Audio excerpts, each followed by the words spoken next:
Okay, good morning and welcome to Iyun with Benzion, Yevamos daf Memvav 46. Today we're dealing in the daf with Geirus. First we start with Geirus of an Evan Knaini. You purchase someone from a non-Jew and you want to make them an Evan Knaini. Part of making them an Evan Knaini is that you have to be Megayer them partially, that they do a tefillah for sure, and the Gemara mentions that. There's also other places we know they have to do a milah. If it's a man, it's an eved kanani. A shivka kanani only needs a tefillah. An eved kanani needs a milah also. And then we started discussing Geirus by itself to become a Jew. Geirus to become a full-fledged Jew. Do you need a tefillah? Does a tefillah by itself suffice? Does a milah by itself suffice?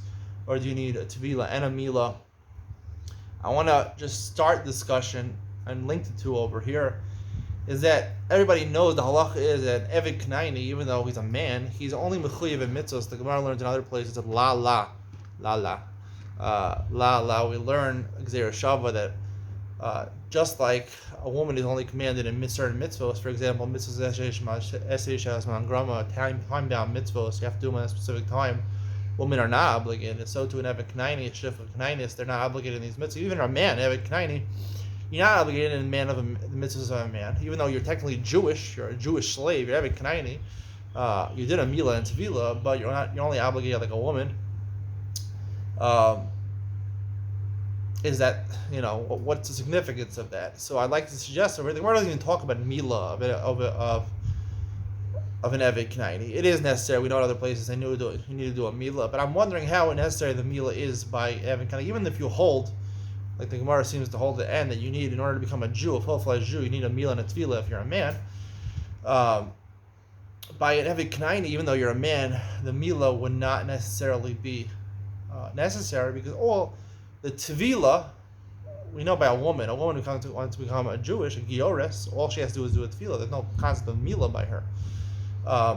So if you try to align these things in svara, you would say that the tefillah by itself, according to everybody, is enough to make a woman, a person, chayiv and mitzvahs like a woman, to make her like a woman, a Jewish woman.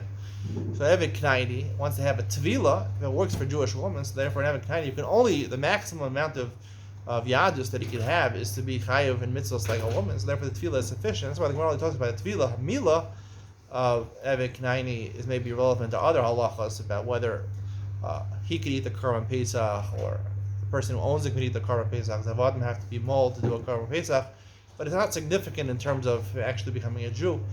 And therefore, we have opinions in the Gemara in terms of becoming a Jew, a Jewish man. If you do a tefillah without a milah, so even though we can eat a tefillah without a milah, you need both. If you just had a tefillah, I'm wondering, this is just a thought over here, whether the tefillah itself would make you chayiv. Even if it didn't make you a full Jew, would it make you chayiv? Would a man be chayiv and mitzvah like a woman? The tefillah itself would work halfway to make you chayiv and mitzvah like a woman. You'd be chayiv mitzvahs in aseish as mangrama. You'd be chayiv in the mitzvah of a nashim.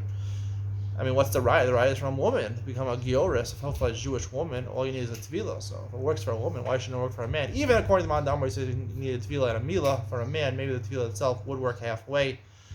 We'll have to discuss this in light of the fact that the Gemara says that according to Rabbi Yossi, who's the opinion, you need a milah and a tefillah. He says if you do tefillah b'Shabbos, it's called Misakin Gavra.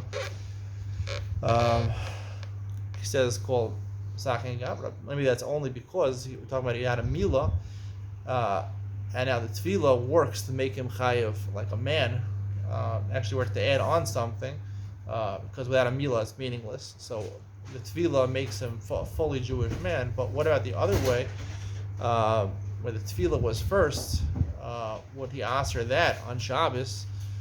If it doesn't work at all, so you're not doing anything. If it works halfway to make him like a chayiv, this is like a woman, maybe he would answer on Shabbos, Psakin Gavar, to make him like a woman. That is the Gemara doesn't talk about. It talks about the other case where he did a milah, and now on Shabbos the question is with tefillah to finalize the geirus, is that allowed or not? According to Yossi, it wouldn't be allowed because you're doing Misakin Gavra. What about if the tefillah is first? You want to do the tefillah on Shabbos, you want to do the milah after Shabbos. What will be the halacha? That remains to be seen. Tell me your thoughts in the comments below. See you after Pesach. Bye.